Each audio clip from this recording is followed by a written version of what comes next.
अस्सलाम वालेकुम जी, welcome back to my channel. आज हम लेसन 17 डिस्कस करेंगे। बहुत ही ज़्यादा इजी लेसन है और बहुत ज़्यादा छोटा है। बहुत सिंपल सी चीज़ें यहाँ बताई गई हैं। सो स्टार्ट करते हैं without wasting any time. Topic 106 आ जाता है। यहाँ पर जस्ट टीचर्स क्वालिफ़िकेशन के बारे में बताया गया है कि एज अ टीचर दो चीज़ें बहुत इंपॉर्टेंट होती हैं, ठीक है। एक तो ट्रेनिंग बहुत मैटर करती है, ठीक है, और दूसरा एक्सपीरियंस। अब ट्रेनिंग का मतलब क्या है कि टीचर्स ने किसी प्रोफेशनल इंस्टीट्यूट से लैंग्वेज टीचिंग का कोर्स किया हो, जैसे कि सेल्टा हो गया और इसी तरह के मज़ीद कोर्सेज़ जो हैं वो लिए हों। उसके अलावा एक्सपीरियंस आ जाता है। एक्सपीरियंस का मतलब क्या है कि टीचर्स ने क्लासरूम में प्रैक्टिकली कितना काम किया है, वो बहुत ज़्यादा मैटर करता है, ठीक है। इनिशियल ट्रेनिंग से क्या होता है कि टीचर्स को बेसिक टीचिंग स्किल्स मिलते हैं, जैसे कि यहाँ पे कुछ टीचिंग स्किल्स शेयर किए गए हैं। For example language awareness, the learner, the teacher and teaching learning context. उसके अलावा planning for effective teaching and then classroom management. ये सारे पॉइंट्स आपने एज इट इज़ याद करने हैं। अगर आपसे पूछा जाए कि इनिशियल टीचिंग से, इनिशियल ट्रेनिंग से जो है वो टीचर्स को बेसिक टीचिंग स्किल्स जो मिलते हैं वो कौन से हैं, ठीक है। ये सब चीज़ें जो है वो एक अच्छा टीचर बनने के लिए बहुत ज़्यादा ज़रूरी होती हैं, ठीक है।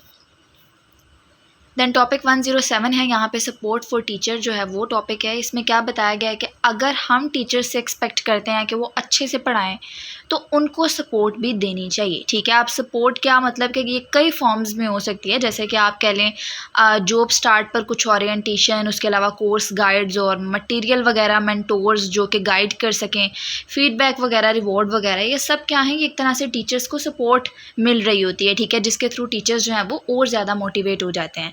तो इस पॉइंट को भी यहाँ पे हाईलाइट किया गया है, ठीक है। इसी तरह ये पॉइंट्स आपने याद करने हैं। देन टॉपिक 108 आ जाता है। यहाँ पे हमारे साथ कुछ टीचिंग मॉडल्स शेयर किए गए हैं, ठीक है। तो हर टीचिंग मॉडल्स जो हैं उनकी अपनी सोच होती है लर्निंग के बारे में, ठीक है। यहाँ पे 3 तरह के कॉमन मॉडल्स बताए गए हैं। अब वो एक कम्युनिकेटिव अप्रोच है, दूसरी कोऑपरेटिव लर्निंग मॉडल है और तीसरा प्रोसेस अप्रोच है। बहुत सिंपल है। कम्युनिकेटिव अप्रोच का क्या मतलब है कि इसका फोकस होता है रियल कम्युनिकेशन पर, पेयर वर्क पर, ग्रुप वर्क पर, ठीक है, फ्लुएंसी डेवलपमेंट पर इसका फोकस होता है। ये कम्युनिकेटिव अप्रोच है, नाम से ही आपको पता चल गया होगा, ठीक है। देन कोऑपरेटिव लर्निंग आ जाता है। इसमें क्या होता है कि स्टूडेंट जो है वो ग्रुप में काम करते हैं, एक दूसरे के साथ ज़रा कोऑपरेट करते हैं, हेल्प करते हैं एक दूसरे की टास्क कंप्लीट करने में, ठीक है। देन प्रोसेस अप्रोच आ जाता है। इसमें जो है वो राइटिंग की हर स्टेज पर काम होता है, ठीक है। अब प्लानिंग आ गई, ड्राफ्टिंग आ गई, रिवाइजिंग, एडिटिंग, वो सब कुछ इसमें होता है। ये एक बाकायदा प्रोसेस है ना, तो प्रोसेस अप्रोच इसको इसलिए बोलते हैं कि इसमें हम राइटिंग जो है उसके बारे में, उसकी स्टेजेस जो है उस पर काम करते हैं, ठीक है। इन मॉडल से क्या होता है कि टीचिंग का डायरेक्शन जो है वो सेट होता है। तो ये कुछ टीचिंग मॉडल्स थे, ठीक है। ये भी इंपॉर्टेंट लॉन्ग क्वेश्चन भी है और शॉर्ट भी है, ठीक है। देन टॉपिक 109 आ जाता है। यहाँ पे हमारे साथ टीचिंग प्रिंसिपल्स शेयर किए गए हैं। इसमें बताया गया है कि हर टीचर के कुछ पर्सनल टीचिंग प्रिंसिपल्स होते हैं, ठीक है।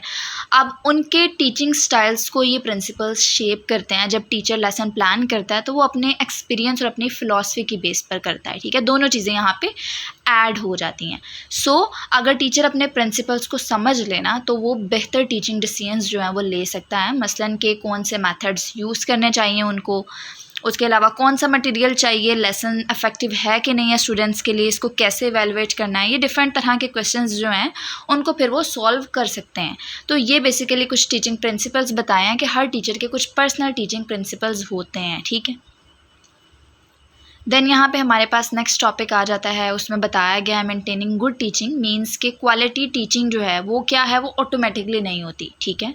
उसके लिए आपको एफर्ट लगानी पड़ती है, जिसकी बहुत ज़्यादा कमी है। टीचर्स और एडमिनिस्ट्रेशन जो है वो मिलकर इंश्योर करें कि अच्छी टीचिंग जो है वो कंटिन्यू हो। फॉर एग्ज़ाम्पल अब आवाम जो है वो उर्दू लैंग्वेज समझती है बट उनको इंग्लिश लेक्चर्स दिए जा रहे हैं, तो क्या इससे लर्निंग होगी? बिल्कुल नहीं। इससे जो है वो स्टूडेंट और ज़्यादा बोर होंगे। तो ये पॉइंट जो है वो इस सिचुएशन पे फिट होता है कि टीचर्स और एडमिनिस्ट्रेशंस जो है वो मिलकर इंश्योर करें कि क्या अच्छी टीचिंग जो है वो हो रही है कि नहीं हो रही। उसके अलावा यहाँ पर बताई गई हैं कुछ स्ट्रेटजीज़ जो हैं वो बताई गई हैं, ठीक है। स्ट्रेटजीज़ में उन्होंने बताया है कि वो इन इशूज़ को एड्रेस करने के लिए ज़रूरी हैं। For example monitoring, collecting information, formal informal tool, observation, peer feedback. ये सारे पॉइंट्स के थ्रू जो है वो हम इन इश्यूज़ को बहुत हद तक जो है वो सॉल्व कर सकते हैं। देन नेक्स्ट टॉपिक आ जाता है self study of the program. Self study का क्या मतलब है? अपनी टीचिंग प्रोग्राम जो है उसको रिव्यू करना, परफॉर्मेंस वगैरह चेक करना।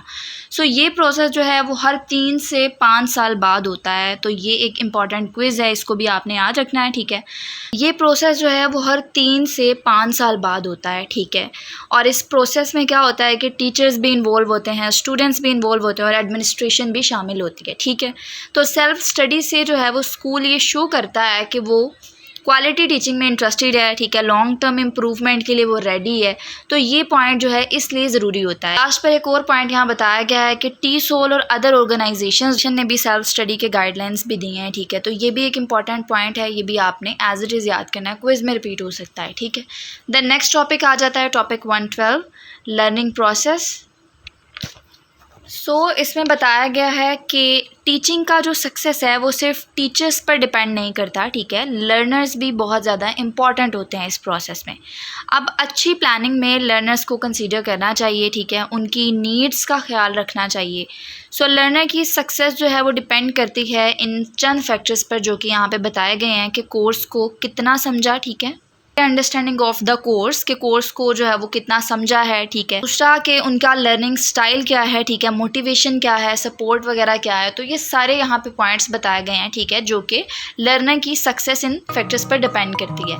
तो ये एज इट इज़ आपने याद करना है। तो ये छोटा सा और ईजी सा लेक्चर था, मिलते हैं नेक्स्ट लेक्चर में, तब तक के लिए दीजिए इजाज़त, अल्लाह हाफिज़।